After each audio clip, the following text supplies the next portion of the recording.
Well, we're back. And of course, as always, a few changes. We're just going to reduce the break after my talk to 15 minutes, and that should allow us to catch up with the program.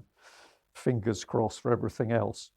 Well, where do I start? As always, what I try and do with the Alternative View talks is to give a little bit of an overview to help bring things together. But I was particularly asked to stress that Alternative View this time, we need to think a little bit about the title. So if we pop this one back up on screen, let's see. We've got Alternative View, and where do we go from here? Well, this is the key thing. The shift has hit the fan. I've got to be very careful saying that so that we're appropriate for all our viewers and listeners. But this is the key thing. Many of us, many of the speakers, but many people I talk to are sensing that something is changing around us. There are many bad things happening, but we're also getting the impression that things are beginning to move on. And this is something we'd like to explore with our speakers today.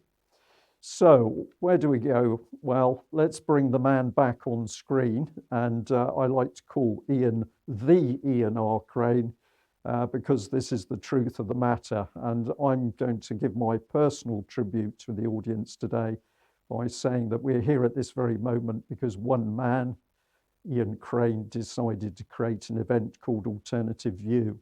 And that's clearly reached, I believe, millions of people around the world. And what's happened, well, it's because one person made this happen. But I just want to ask a little question here. What did Ian have in mind when he created it?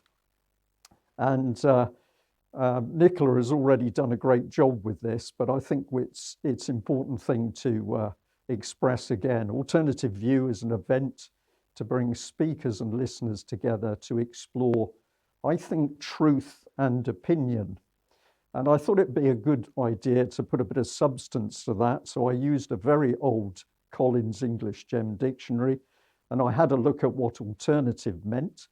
And it said offering a choice between two things. Maybe it's more than two things, but that seemed fine. And I thought it would be good to have a look at what fact meant, because dealing in facts is very important if we're going to get towards the truth. And the definition from that little dictionary was a thing known to be true. So I'm just putting these things in front of the audience to allow us to reflect a little bit about why we're here. Now, this is a bit of comment from me, but I feel that ultimately there can only be truth or falsehood. Either you've got truth or you've got something else. Maybe you can't say it's falsehood immediately, but ultimately, if you work on it, you've got to decide whether you're looking at truth or you're looking at what is not truth. And of course, as we search towards the truth, we can have a look at a great many facts which will take us one side of the line or the other. Now, we've got a great lineup of speakers, and I'm going to say the first thing about these speakers is that they were all kind enough to volunteer to come forward and help kickstart this very special Ian R. Crane tribute event. And so I'm delighted to see the lineup of speakers. I've met them all at some time or another. I'm going to be meeting them again, via the internet today, which is never as good as in person, but it's what we're doing today. But it's going to be very good to see them all. And I'm just going to remind you that every speaker, including myself, is going to be giving a mix of truth, facts, and opinion in varying quantities. And ultimately, it's going to be your job as a viewer or listener to check each and every fact to see if you can support and share that speaker's opinion. So this is all about us challenging each other, challenging the audience. But we say to you, the audience, don't believe what we say. Go away, do your own research and see whether you can come on board and agree with all our opinions, some of our opinions, or maybe none of our opinions. But if you go and do that homework, you will have joined in the real idea of what alternative view is all about. So I thought I'd also cover opinion, because that sounds a little bit tough on speakers. But this is what the dictionary said. An opinion is what one thinks about something. It is a belief. It's a judgment. And this is where life gets really interesting, because, of course, we can have many beliefs which we can't prove, but we can hold those beliefs very strongly as a result of information or events or things we've experienced in our lives that we simply can't find the words to explain to other people. Maybe the fact that I asked Ian for a little bit of help and I then end up jotting down memories, maybe from a dream, on an envelope that was labeled Vision Express, is one of those little things that means something, but how do you make it a fact? But I can say, I believe I was given some help. So I'm going to say this is the key message for Alternative View, that we're here to promote knowledge by means of free speech, friendship and kindness. And as I'm going to try and make clear, I think the friendship and the kindness is a key part of what we're doing, because really the lack of it must be one of the causes of the great troubles and friction in our world today. So let's crack on. And this was a video that was used in the advertising of the event, but let's just hear Ian talking after his visit to Peru. And I just captured a few, well, it's a minute, I think, but he said some very important things. Let's hear what he said. Of course, we all come up with our own interpretation based on our core belief system. I mean, even Alexander in his book, what you read is a core Christianized version of his experiences. Had he been a Muslim, it might have been slightly different. Had he been Jewish, it might be slightly different again. And that's why it's so important not to get hung up on our dogma associated with a belief system that has originated from the construct, but to try and keep a totally open mind. Now, one of the reasons that this is, I think, so important to us right now is, as I said right at the very start, there's a lot of cultures that talk about this particular period in our evolutionary process being very, very significant. And probably the most significant of those cultures, I mean, everyone's aware of the Mayan calendar and the fact that we are now, less than 30 days away from the end of a 5,125-year Bactun. But there's another culture that talks about this period without a specific date, and that's the Cuero of Peru. Well, what an interesting statement from Ian, because he was talking about keeping an open mind, not getting dragged into dogma, and I think that's absolutely critical. But of course, very powerfully here, Ian was searching for answers. And I know from my conversations with Ian when he was towards the end of his days, and he was suffering, but he was very confident there was much more awaiting him than what was here on this planet. And so for me, this was a very, very emotive little piece from Ian. As time went on in his life, I felt that he was getting more and more sure there was more than just men and politics on planet Earth. I'll leave you to think about that. So this was the main title for my talk, The Battle for Our Minds. It's a subject that I've stayed on over a number of talks, and I regularly mention it because for me, something really major is going on in the world, which is not just the physical things we experience, but the fact that something is now strongly interfering with our minds. And in my little introduction paragraph, I'm talking about all the things that have happened in the last couple of years, the lockdown, the vaccines, the isolation of families, culling of the elderly, and I mean that, the elderly culled to remove them from the equation, passports, travel restrictions, fuel prices, war in Ukraine, all sorts of things going on. And I've added a little quote there: those whom the gods wish to destroy, they first make mad.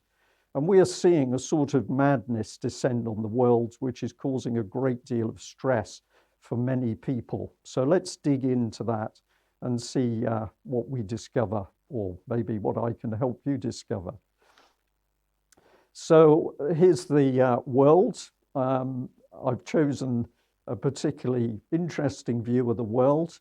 We're going to say what's going on, but I've also put a label here for Peru, which should move somewhere into the right area.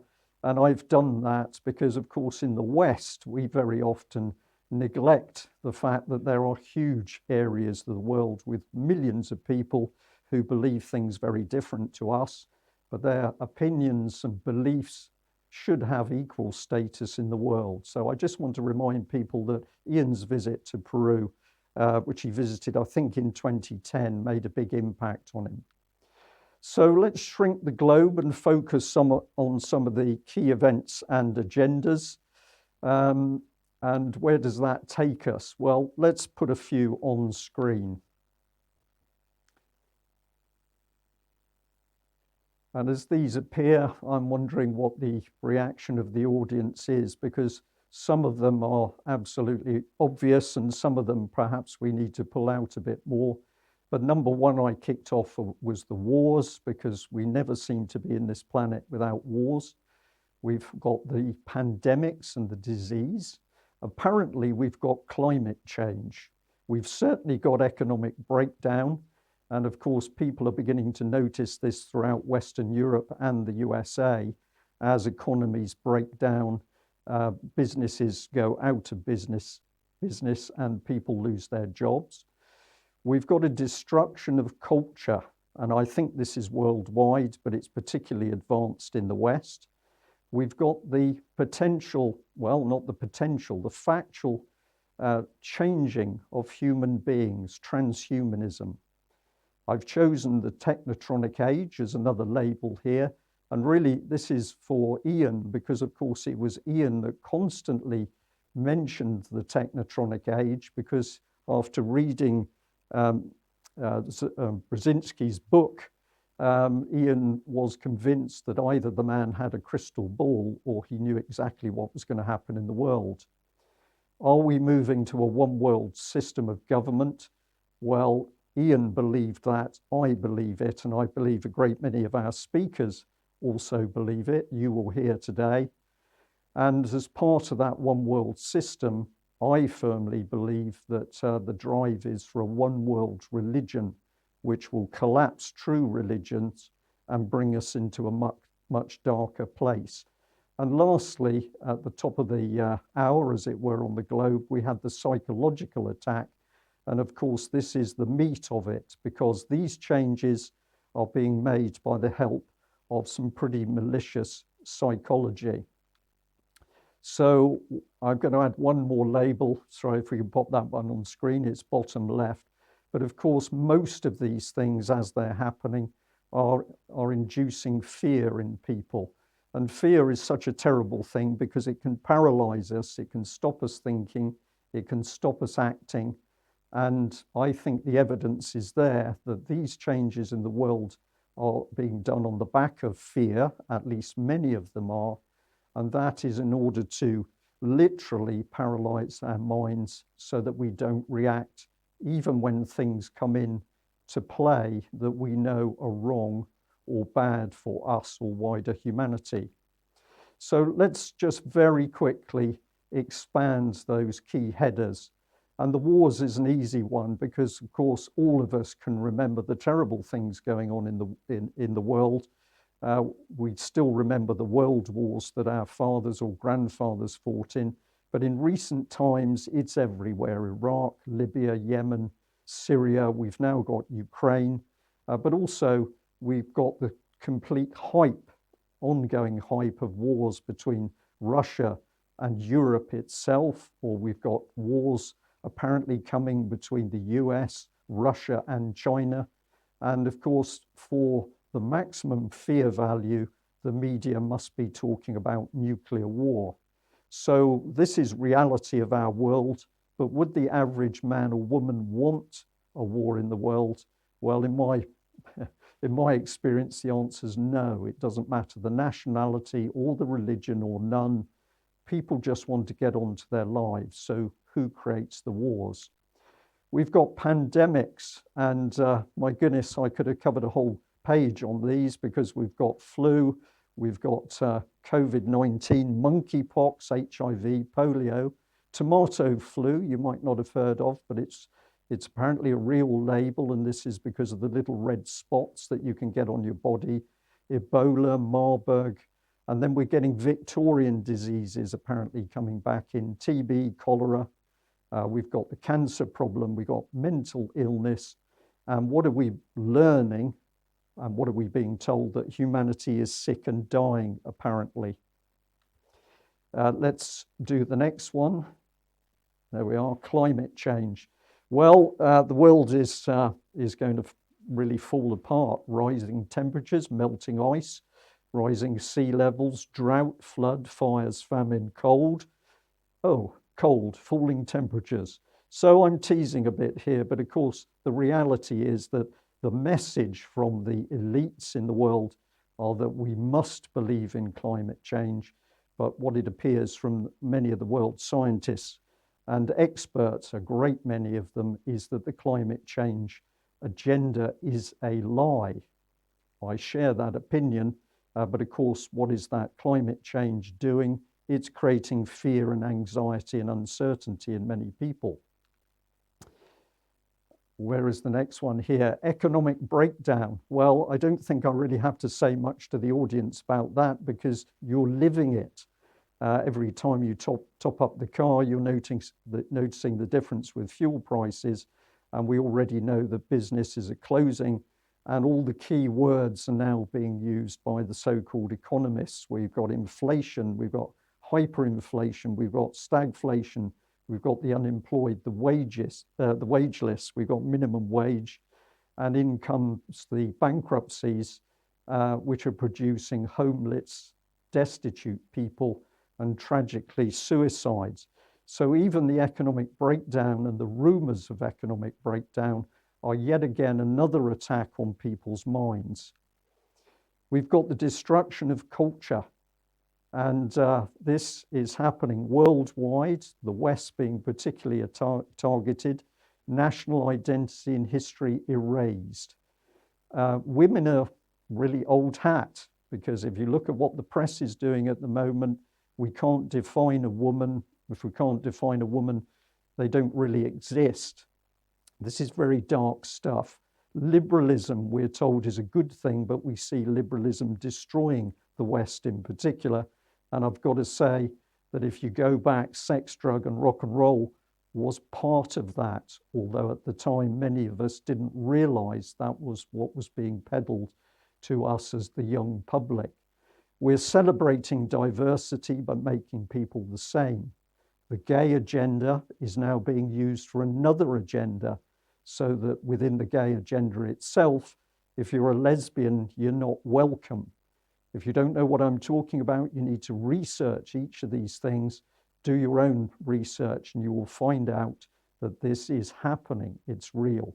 We've got the promotion of minor attracted persons, and this is the press towards making paedophilia a legalized activity. And we've got pressures of immigration and migration, which are destroying cultures, and it is being done as an industry, not a means of helping the immigrants or the people migrating themselves. And on top of that, of course, in a culture, if you destroy the religion and the spirituality of that culture, you are making a major impact. Here's transhumanism, and what have we got? Well, gender neutral, you've probably heard about. We're implanting chips in people, because that means you don't have to carry your bank cards. You can simply swipe your hand at the door. That's tied in, of course, with AI and the cloud.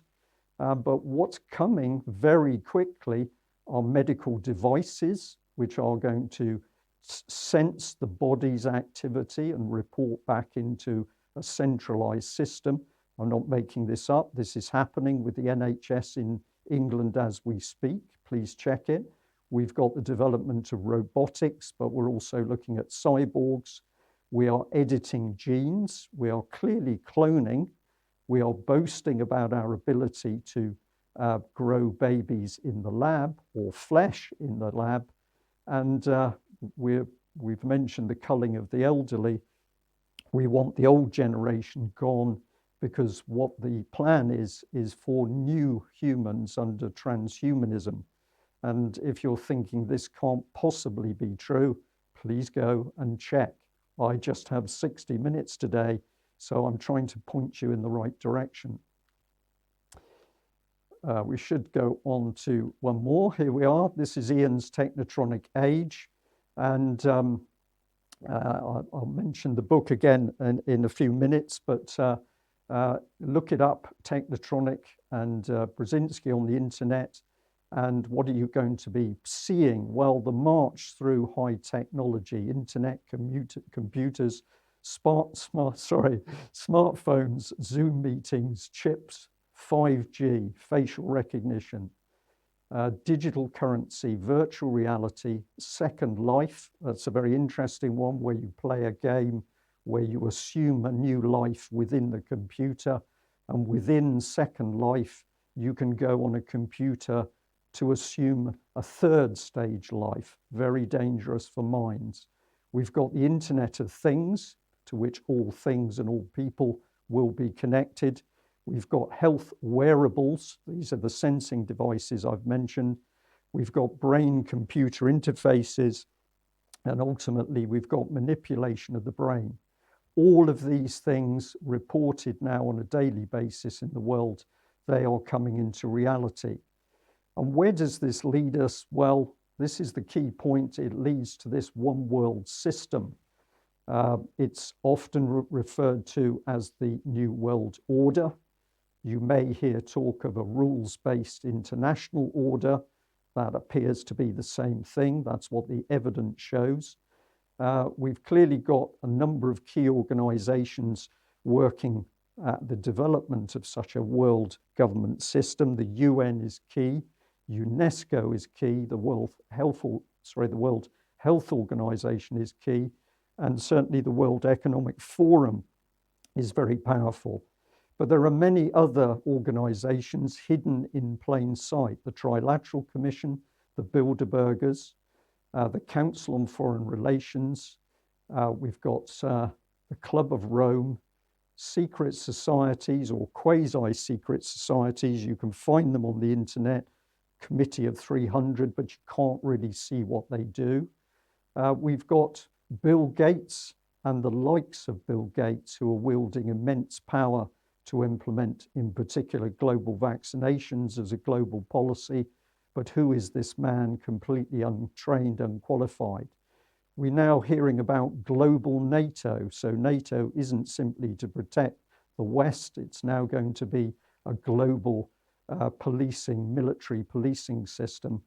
And down in the bottom right-hand corner, key to this, I think, is that none of such a government system, a global government system, could happen without the input and control of the international banks, of which I would suggest that the Bank of International Settlements is the most powerful. So let's just hear a little bit of comment about the idea of what's happening in the world. And I think I'm allowed to put myself on screen because I'm presenting to you today. But I've been very lucky over the last few weeks to talk to some really interesting people. Let's have a listen to this little clip. But the pharmaceutical companies are also operating on a world scale. And what has been unique about the COVID-19 pandemic, whatever we believe about it, we'll just say it's happened. This has also happened on a world scale. So for me, the evidence seems to be very clear. We are no longer dealing with malicious policies coming out of our own government. We're actually dealing with political policies which are being developed on a global scale by global bodies and companies. Would you agree with that or not? Oh, I totally agree with you. The aim is to take us towards a world government. I actually suspect that they want us to hate our individual governments, and then we will accept when they produce the next global pandemic, which of course the World Health Organization wants to take control of every country in the world when or if they decide there's a global pandemic, and they'll get that through. I'm sure that when they get that through, then the world government is only moments away, and we will have ourselves being controlled by Sir Klaus Schwab, who got his knighthood presumably for services to conspiracy, and the World Economic Forum and all of the Bilderbergers and so on, and that's who will control us. Okay. A little bit of an abrupt finish there, but I'm trying to keep these little clips short. But Vernon Coleman, a man with tremendous experience, of course, within the medical profession, but also as a researcher and investigator over a great many years. And he's giving his opinion. So what are we finding now? We're finding that more and more people are coming forward using their own ability and knowledge and reasoning powers and common sense to say something is wrong with the world. Well, let's move on through a little bit. One world religion. This for me is a very key one, because ultimately I believe the agenda is to destroy true spirituality and create a one world religion, which is simply a tool of the one world government. But what can we see? We've got a falling away if we speak about UK in a Christian sense, we've got a falling away of faith and the churches in particular. We've got a corruption of all the religions. And recently we interviewed a Muslim, Imran Hussein, who talked to us about all the problems happening within Islam itself. And so it's interesting to see that we see this falling away, we see the corruptions happening in major religions across the world. It's not just something that's happening inside Christianity. We've got Satanism in the military. We've got the UN and the United Religions Initiative. We've got the rewriting of the Quran, corrupted versions. We've got corrupted versions of the Bible. Who's involved? Well, interestingly, many of the same names come up. The World Economic Forum, but you've also got the UN there. You've got Earth Charter. You've got the whole of the Agenda 21, Agenda 2030 agenda, where the world is going to be taken into this supposedly environmental utopia. But what's not going to be in that utopia is religion. And if we follow where this leads us, it is very interesting that we head back into a lot of the occult teachings that we can see from within the New Age movement, and also from people such as Helena Blavatsky. And one of the key lines, which I'm going to say to people, I think we need to be very careful about, is the idea that men and women become their own gods, because this is a true corruption of what world and spirituality is about. That is my belief. So where can we go to the key bit? We're being attacked. Our minds are being attacked. And so the top of the globe was this one, the psychological attack. And where does it hit us? In all sorts of places. The headlines of fear, worry about the wars, worry about nuclear war. We've got a huge increase in suicides. We've got a huge increase in deaths following the vaccination program. We've got the BBC and other so-called mainstream media pushing a narrative of darkness, chaos, illness, and all of these things are playing on people's minds. We've also got the fact, and I will be touching on some of the documents, that we can now show that applied behavioral psychology is being used by our own governments and governments in the West in particular, in order to change people's minds. Mind Space is one of the documents. I'm going to mention Spy B. Bottom right there, I've put Between Two Ages, America's Role in the Technotronic Era. And that was the book, 1970, by Brzezinski, that of course Ian was so taken with. So let's have a look at this clip and see what this commentator has to say. As I was driving in this morning, I was trying to think of how long ago it was that you popped into the UK column studio to have a chat with Mike and Patrick and myself, and I found it really difficult to pin down the date. How's your memory? I haven't got the faintest idea. The whole last 2.5 years has been a confused blur, which of course is not accidental. It's been a roller coaster which has been stuck, and I don't think I can remember anything particular. I suppose Christmas just about pops out, but the rest of it has been one long sequence of lies, deceits, confusions, chaos, fears, hopes, aspirations, all deliberately served up right from the very beginning, right from February, March 2020. They've been lying, deceiving, covering up, and trying to persuade us that things are happening when they aren't happening, and that things aren't happening when they are. So there we are. Just a second little bit of comment from Vernon Coleman. But of course, what was he emphasizing? That the last couple of years for him, for me, for millions of other people, literally a blur.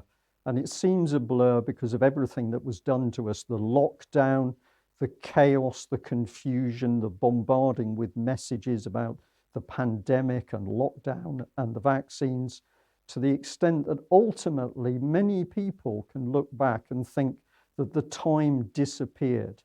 Our minds were so attacked that we haven't even got the advantage of memories, maybe not even happy memories. We can't really remember what took place over a period as long as a year because of the confusion and chaos which our government unleashed upon us. Now, I talked about the rise of the psychological state in Alternative View 11.1.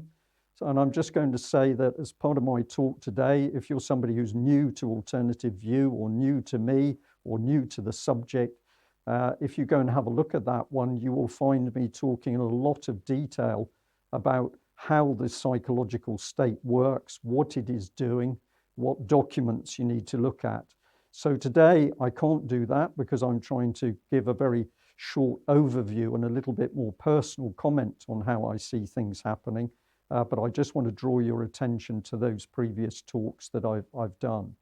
And as a little snippet, of course, often the government has been telling us, now I've shown this slide before, and I don't apologize for bringing it back up on screen, because let us make it very clear to the audience that in UK, we can prove very easily that our own government has unleashed applied psychology on the public in order to change the way they think. And this is the Express headline where the Tories were boasting the nudge unit, the applied psychology unit, the so-called nudge unit, had been so successful it was going to be transformed into a business. And I can tell you that it still continued to work alongside the government. And this is a key document. I encourage every single viewer to go and find this document online. It's very easy to find, Mind Space. Just look for it as a PDF. It was a Cabinet Office document released in the UK in 2010. You can freeze the screen if you're watching this later to have a look at the detail about the authors. Here is one of the key individuals, David Halpern. He's moved on from his early days to be a major helper and coordinator in the applied psychology around the whole of the vaccine agenda. This is an open secret, but most people, 99% of people, certainly in UK, maybe 99.9% of the people in UK, no idea that the government has been doing this. And I'm just highlighting the second individual, Ivo Flejev, senior lecturer in psychology at the Faculty of Medicine at Imperial College. And what I'm doing here is emphasizing the fact that we had a poisonous mix of those horrible statistics, we're all going to die of COVID-19. But in the background, we had the people who knew how to manipulate our minds to get us to believe it. And if we move on a little bit here, this is part of the Mindspace document. And we've got the potential for controversy, where even the authors of the document realized that basically the public, if they understood what was happening, could take a very dim view, and thus there was the potential for controversy with the government. And these are some of the effects that the government was boasting on back in 2010. And if I just bring that up a little bit larger, they were saying that their policy of applied behavioral psychology could mean that citizens may not fully realize that their behavior is being changed, or at least how it is being changed. And they said themselves, clearly, this opens up the government to charges of manipulation. Well, those charges stand because it's very clear that the government manipulated the public's mind in the COVID crisis. And we've shown this document before, and I make no apologies for putting it up again. This was the minutes back in March 2020 from the SPY B team. These were the government scientific advisors in matters to do with psychology. And what they said is that unfortunately, not enough people felt sufficiently personally threatened of COVID. And it said the perceived level of personal threat needs to be increased amongst those who are complacent, using hard-hitting emotional messaging. And if we look at the page on the right, one of the headlines is about coercion, how people can be coerced, i.e. intimidated into following government policy. So the government able to change the way we think and what we believe, and they say we won't necessarily know this has been done to us. And then we have a team focusing psychology that we will believe whatever the government tells us. Immensely dangerous, but very sophisticated. So let's look at this little clip and hear what another person has to say about this agenda.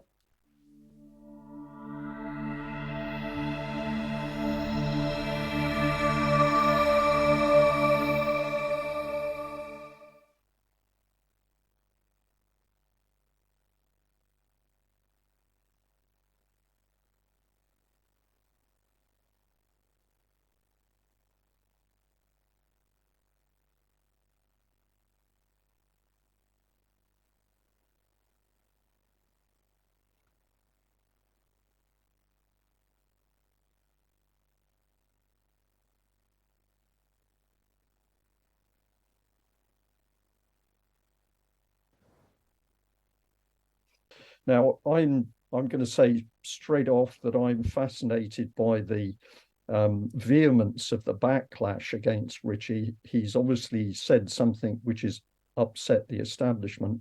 But Dr. Buckland, what are you picking up on this? It's a really important development, and I've got very mixed emotions about it, because nothing he has said has come as any surprise to me, and probably to any of your viewers. I think, we've known that artificially inflated fear has been the driving force behind the entire COVID narrative, and that without the ramped up fear levels, the world would be in a very different place right now.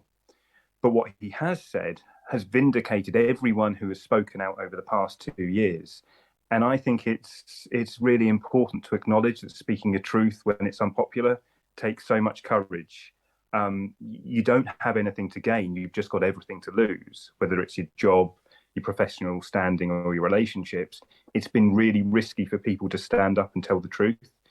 So it's very good that his words have given further proof that everyone who stood up was right to do so, but the damage has already been done. So as I say, I've got really mixed emotions about what he said, but I think one really good point is that it shines a spotlight back on the topic of behavioral science and psychological techniques. Because, like you, Brian, I've been warning since 2020 that these psychological and behavioral techniques have been used on an unknowing and unconsenting public, which means they haven't given their consent or approval for this to happen. And that, to me, is what makes it all unethical and very dangerous. Because when you look at the Mindspace document, and I've got the quotes here, it highlights the need for public approval. The quote is, policymakers wishing to use these tools summarized in Mindspace need the approval of the public to do so.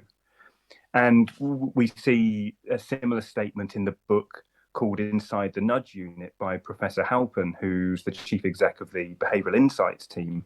And he wrote, if governments or indeed communities or companies wish to use behavioral insights, they must seek and maintain the permission of the public to do so. And the reason consent or permission or approval is needed is because actually behavioral science can be very dangerous.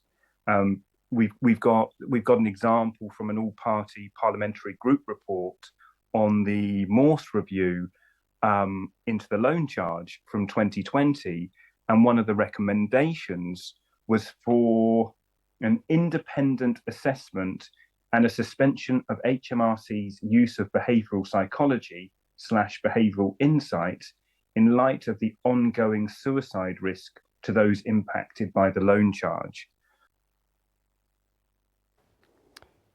Well, there we are. So a qualified psychotherapist warning about the dangers, warning that people are being physically harmed, suicides as a result of these policies. And I'm going to suggest very strongly to the audience today that, of course, these psychological techniques have not just been used in relation to COVID-19 and vaccinations.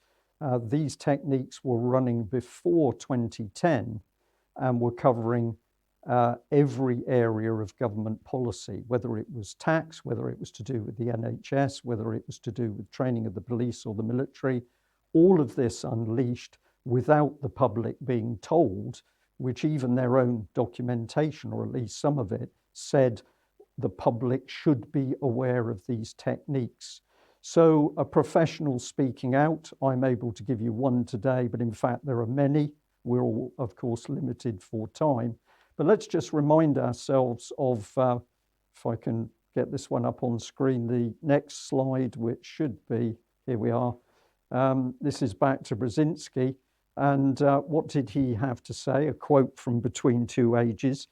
Speaking of a future at most only decades away, an experimenter in intelligence control asserted, I foresee a time when we shall have the means and therefore inevitably the temptation to manipulate the behavior and intellectual functioning of all the people through environmental and biochemical manipulation of the brain. So those were very powerful words, and Ian Crane would have read those words, and well, I know he read those words, and it made a powerful impact on him because, of course, what we were getting was a glimpse in the future. But it would appear that even Brzezinski himself didn't fully realize the true palette of skills which the government were going to have in order to get inside our heads and skew the way we thought, the way we believed, or what we believed, in order to get us to adhere to government policy. Another clip for you with another person. Let's see. So, Dr. White, you've used some pretty strong descriptors in your explanation so far. You've talked about you've talked about a war. You've talked about a war of information. You've talked about propaganda, and you've also talked about the use of psychology. Now, I think with psychology, you're probably referring to the government Spy B team, which is a subset organisation, committee, whatever we want to call it, of the government's overall COVID SAGE team, which was the lead scientific team. But what we discovered about Spy B, of course, by their own minutes, was that they were using applied psychology in order to make the population in UK more fearful, more effectively more anxious about the COVID crisis, so that people would adhere more strongly to the government's lockdown and mask wearing and social distancing policies. And UK columns reported on this quite a lot. I was shocked but not surprised when I discovered this, because of course we'd already reported over several years of the government's use of applied political psychology in UK, and we'd highlighted to our audience the Behavioural Insights team, which was the original British government's team which developed the use of applied psychology. They tried to call it nudging, because I think they felt it had a kinder feel to it, but what it really was applied psychology to get people to do things which they otherwise might not do if they were using common sense. And to me, this brings us into a very dark area, because we know for a fact via Spy B that this type of psychology was being unleashed on the public. But we also know via other document chains that the government was using applied psychology within its own departments, of which the first one was DEFRA, shortly before the foot and mouth crisis in UK. And therefore we get an indication that if we're now starting to see strange reactions from professionals, be it civil servants or other people in the police, for example, or perhaps even the NHS, this could well be due to the fact that the government has been using applied psychology to skew the way people think. This has got to be an attack on people's minds. It's an attack on the public. It's an attack on the civil service and other professionals like yourself. Is that statement too far, or do you think it's? No, I often go further. No, I mean, this was all pre-planned. They had to.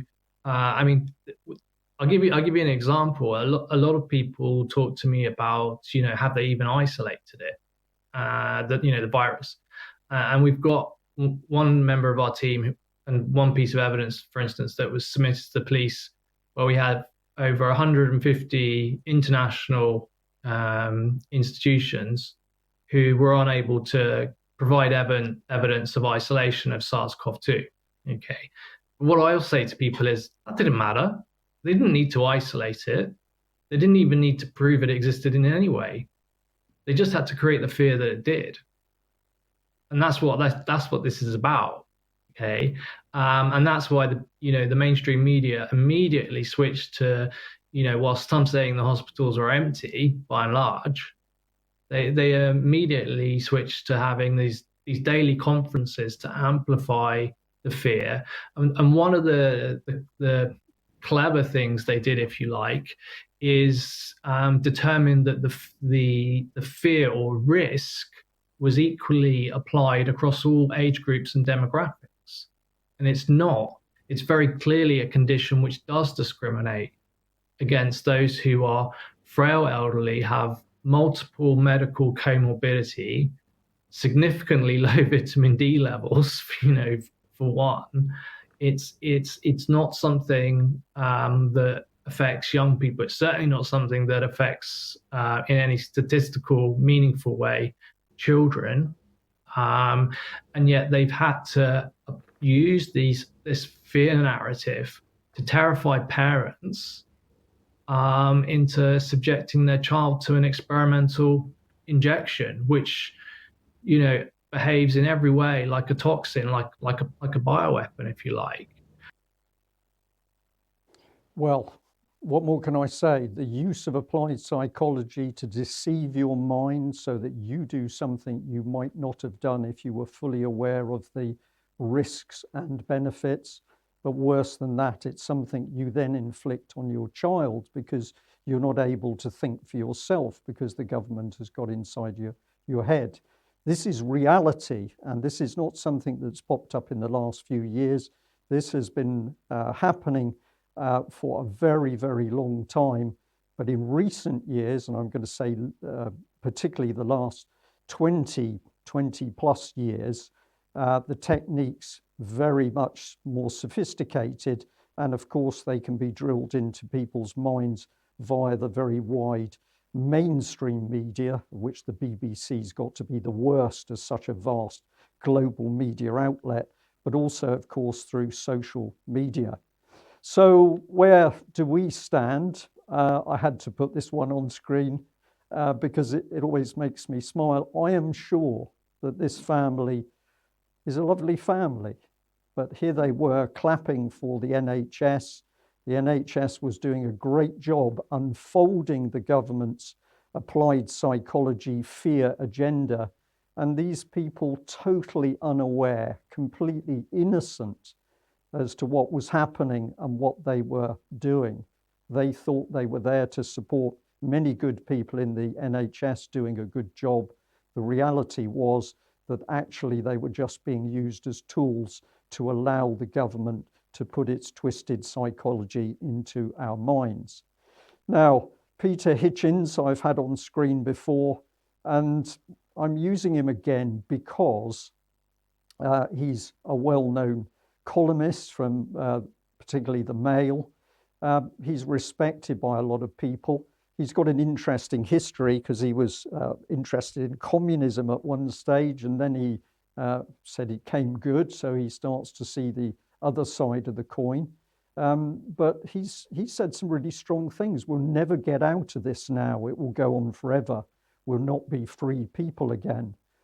I hate this word, excuse me, lockdown, because it does not seem to me to be fitting to describe free people in a free country. Well, he's absolutely right. Are we free people in a free country? We can't be if the government has the ability to change what we do, what we say, what we think, how we behave, and we do not know that that has been done to us. Do you get a good image from somebody like Tony Blair or Boris Johnson using this sort of sophisticated nudging in order to change the way we behave? Shouldn't we be changing the way Boris Johnson and Tony Blair behave? And Peter Hitchens went on here. He says, we're no longer such people, i.e. free people, or such a country. We've become muzzled, mouthless, voiceless, humiliated, regimented prisoners. And I'm going to say he's true with those comments.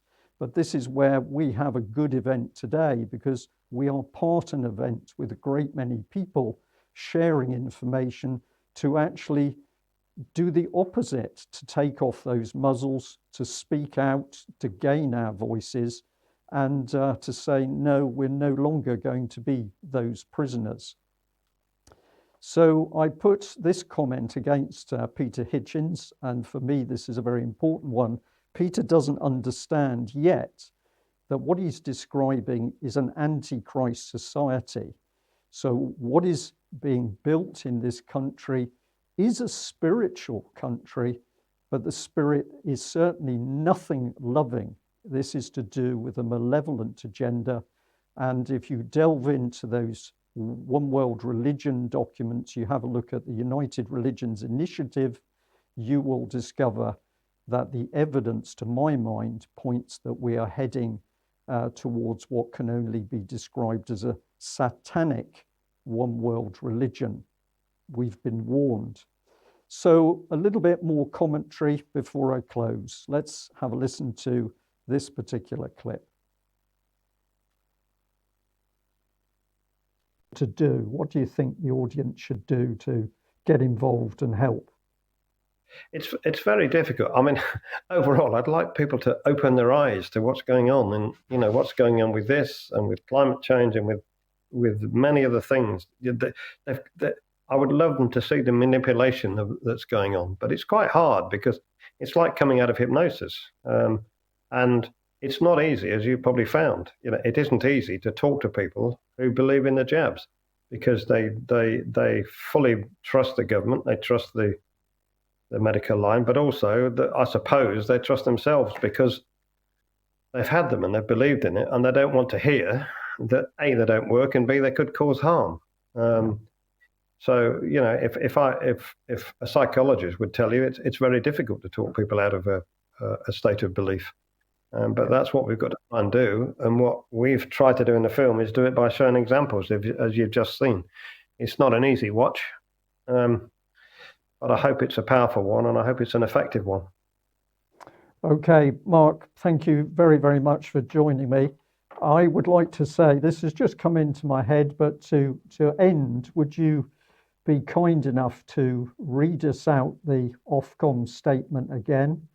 And then I'd like to finish this interview today just by playing out your little clip once again to end the interview. Okay. Well, I haven't got the whole sentence, but I've got the quotes of the relevant parts. They asked broadcasters to take note of the significant potential harm that could be caused by, quotes, material misleadingness in relation to the virus or public policy regarding it. They then warned of taking appropriate regulatory action on any breaches. And as I said before, that was issued on the very same day that Spy B briefed the Prime Minister, and he gave his famous speech, which brought in lockdown. Okay, Mark, thank you very much. Hope to see you again, and let's end with the little clip. Okay, my pleasure, thank you. And my mum was standing on the drive. She'd been looking after the dogs while we'd been away, and she was talking to the neighbour, and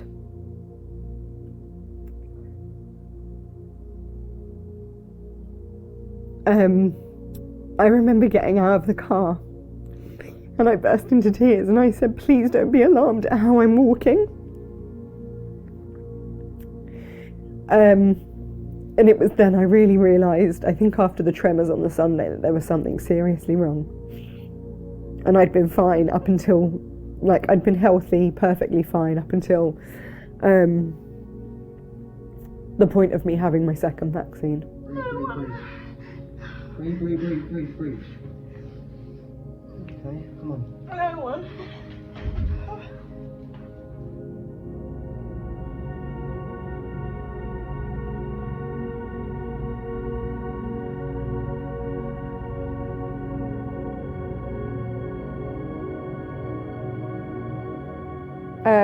It's really funny because I look at these videos and I watch them and I either get really emotional watching them or I just go, wow, look at how far I've come and look at where I was. I was on a Zimmer frame. I was in a wheelchair.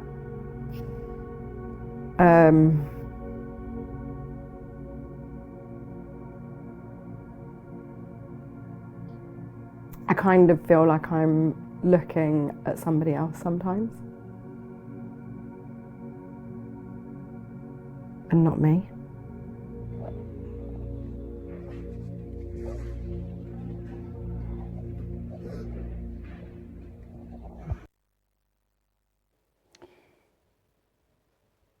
A pause. Not only were the lies about vaccine safety told in UK, of course the lies were told in America, they were told worldwide.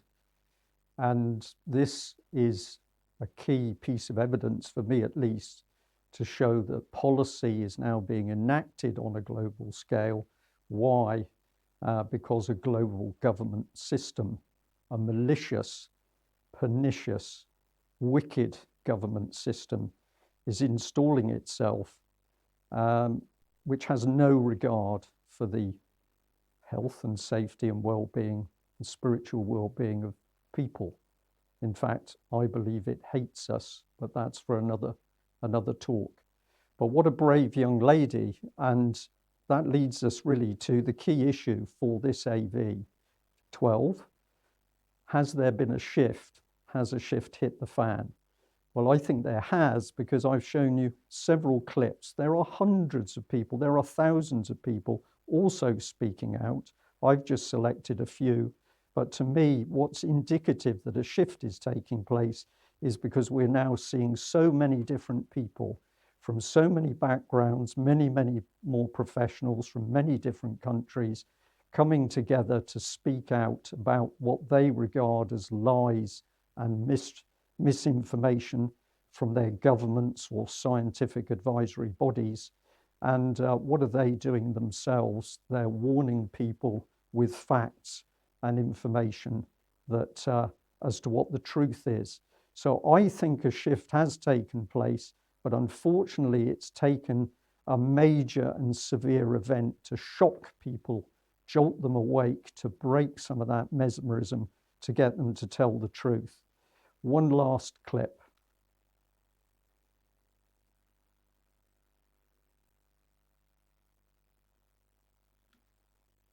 Sorry, where are we?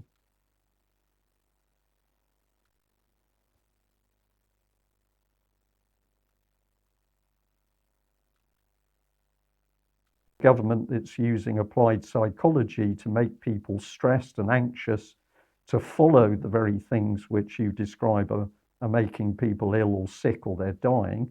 This has got to be an attack on the public by our own government. If the government is unleashing and enacting policies which are making people sick, ill, and ultimately some of them are dying, and the statistical information is there via, for example, the yellow card system to show that something is wrong, as following the vaccine policy at least, then there is a malicious attack on the public itself by our own government and its agents, of which one will be the NHS. I come to that conclusion. Well, I came to that conclusion a long time ago, but this is something that's very difficult to get across to people who are used to thinking that the government is there to protect them. No, we're looking at a government which is attacking the population in UK. If that premise is correct, and I'm very sure it is correct, then you have to ask the next question, which is, why do you think our government would be doing that? Why are they attacking us? That's when you really have to go down the rabbit hole, and you have to question who they work for. Okay, so in terms of government, man is above government. We elect government to serve us. Okay, although that's what we think. Okay, in fact, the agents of government, MPs, the House of Lords, they actually work for what is a bankrupt corporation. Okay, the United Kingdom, Australia, Canada, United States, these are all corporations. We think of them as countries, but they're corporations. And they're in something called Chapter 11 bankruptcy. And this, I'm going to actually talk about this in Healthcare the Future, and about what happened, particularly in the wake of the Wall Street crash in 1933, where the US people had their gold and silver confiscated. That seems to me to be the time when the bankruptcy of nations was completed. Okay, so if, say, you're a business and you're in bankruptcy, who are you beholden to? You're beholden to the creditors. Okay, you can't keep everyone as another ambulance going off there. Sorry, happens a lot these days. You can't pay for people to stay at home, spend billions on PPE or vaccines without the ability to print your own currency. Okay, I doubt you could do that with money that was backed with gold and silver. But of course, England, the UK, we came off, the gold and silver standard before the First World War. You can't go to war if you're on a, metals-backed system. But what I'm trying to say in a very roundabout way is that these people don't work for us. Okay, they work for the people who supply the money to them, to us. And then they charge us via the tax system to use their currency. It's not money, it's currency. And so they charge us usury, to use their money. That's what that is. And I think we've become accustomed, and from a young age, to thinking that the government is there for us, we the people, and that it serves us. And yet all these things seem to happen we seem to go into illegal wars, regime change wars, neocon wars. We have 1 million dead Iraqis, and yet Tony Blair is not just a free man, he's a knight and order of the Garter now. Okay, that seems at odds in keeping it with most of we the people's values. You know, there was no need to go to war there or in Libya. We were never under threat, and yet it happened anyway. And I think all this time we've been looking on from the side of the road, wondering what's going on here. We didn't vote for this, surely we didn't, but it happens anyway. And now what we've had, instead of them attacking another country, is a belligerent government attacking its own people, which to me, it seems like the perfect opportunity for a mass awakening amongst us, we the people, to work out what we do want and how we want this world to be. Well, I couldn't have put that better. Isn't it fascinating that we see yet another medical professional now following through the agenda, able to explain things in a depth way outside what many would be perceive as his medical limitations. So for me, the shift is happening. The key indicator is the number of people now speaking out, from people who suffered, like the young lady in the clip, but also many professionals now coming together and warning that something is wrong. I've got to end. Let's just put this last little meme on screen, because I'm standing in the position, really. I've got a mark on the floor here, and I've been told pretty strongly to make sure I stay in the same place. But for other people, 2 little feet on the floor, and the text is stand here for as long as it takes to realise the government is lying to you. And of course, when we realise the government is lying to us, we can start to challenge the government, we can challenge world governments, and we can get the shift that Alternative View really wants. I must end there, so I'm going to thank the audience for staying with me. I'd just say I recognise that if Ian R. Crane was here today, he would have been in his chair off to one side, tapping his watch and looking more than a little bit displeased as I ran over time. So I'm going to apologise for doing that. But to make up the day's programme, we will have a break now until 11 o'clock, when I'll be giving an introduction to Gemma O'Doherty. And I will make sure that I take questions. So if you have a question about my talk, email it in, and I will deal with those questions to the best I can during the day. So have a relaxed break, and we'll be back at 11 o'clock with Gemma O'Doherty. Thank you.